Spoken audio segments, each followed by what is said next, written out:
Assalomu alaykum, hurmatli yurtdoshlar va obunachilar. Videolarimiz davom etadi. Checheniston Respublikasi Grozny shahrindagi yangi qurilayotgan aeroport mehmonxonasi.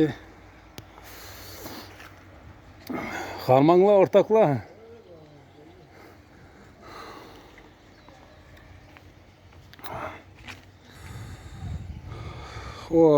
O'rtoqlar, bugungi dasturimizda sizlarga podyomnikni ishlatib ishlatish jarayonini ko'rsatib beraman.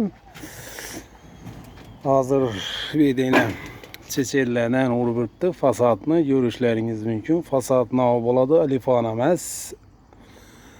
Buni ustidan standart ayna bo'ladi. Ayna zamonaviy tashqi fasad deb nomlasak ham bo'ladi bu videoni. Tak. Ko'rishlaringiz mumkin yine. Podyomnik ikki yan tarafında motor var. Bu kalan etaja çıkarıp tushiradi yine. Birinchi etaj, ikkinchi etaj, uchinchi etaj, to'rtinchi etaj.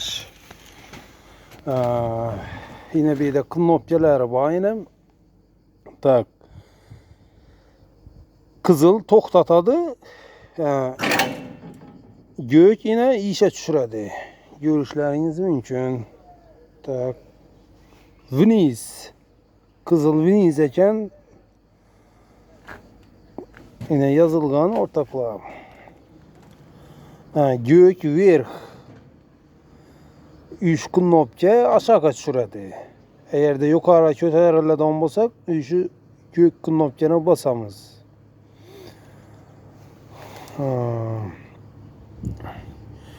Yine bu knopka vibr rejim narsani düzüp beradi. Birinchisi ko'z, ikkinchisi ko'z yoki ishlash jarayonini kontrol etadi. Yine bu ruscha kilit bilan açıladi. İçinden nosozlik bo'lsa, açıp turup düzeltish mumkin.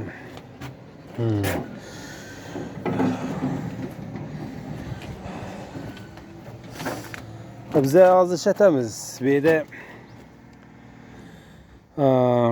materiallarni qo'yamiz. Hamala yine yükledik. Bundan ko'p. Hasakkına kalan etaja çıkamız, işimizni beceremiz yine. Bazı sel küterilenden keyin bu sel yakınlaşadı, iş jarayonu ansatlaşadı ki. Kalan etajımıza çıkamızdan işimizni bitiremiz. Ayna kıstırışının karkası bu. Görüşleriniz mümkün. Evvelen var. Kıstırış jarayonunu tushuntirib beraman. Karkasını, ramı, tutkucu var. Tutkucu az göstermem tutkucunu, yine tutkuç. Şu nöle ornatılıp çıkadı başta. Tak nöl. Şimdi jarayonda koyuladı bu ortaklar. Şimdi jarayonda koyuladı yine. Keyin yine bunun içine girip duralım hala.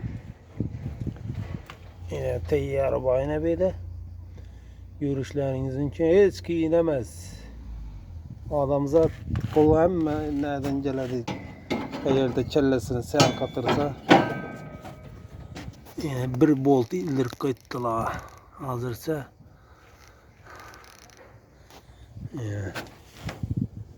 böyle bak.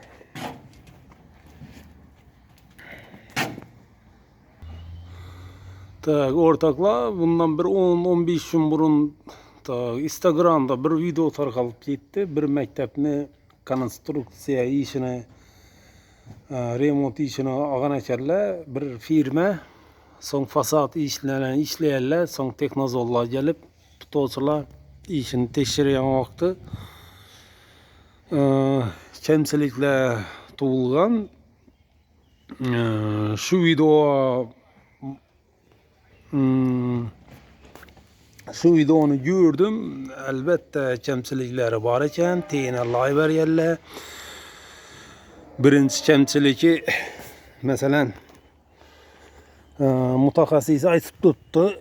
Görüşleriniz mümkün ile 8 santı koyladığım bolsa ula 5 sant koyup bergen.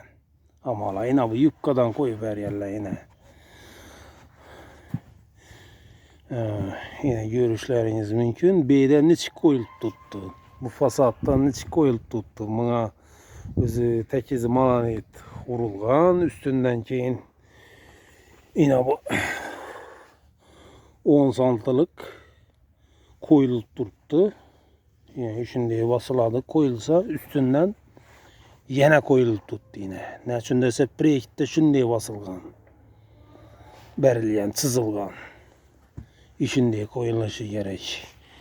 Yine görüşleriniz mümkün. Bunu arkasına layıp berip yürüyenler. Hem yok eski zamanda yurtta üzerimizde ustala. Mesela 8'lik yazıldı mı 8 santılıktan basış gerek.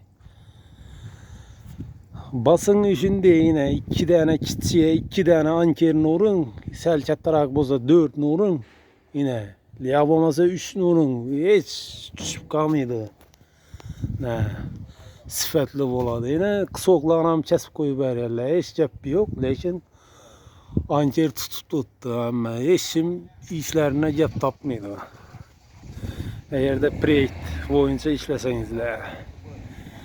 Ben aytacakım sulanı işlep durganını prorabı ya meydan görmeyen projekt elinde olsa projekte düşünmeydi.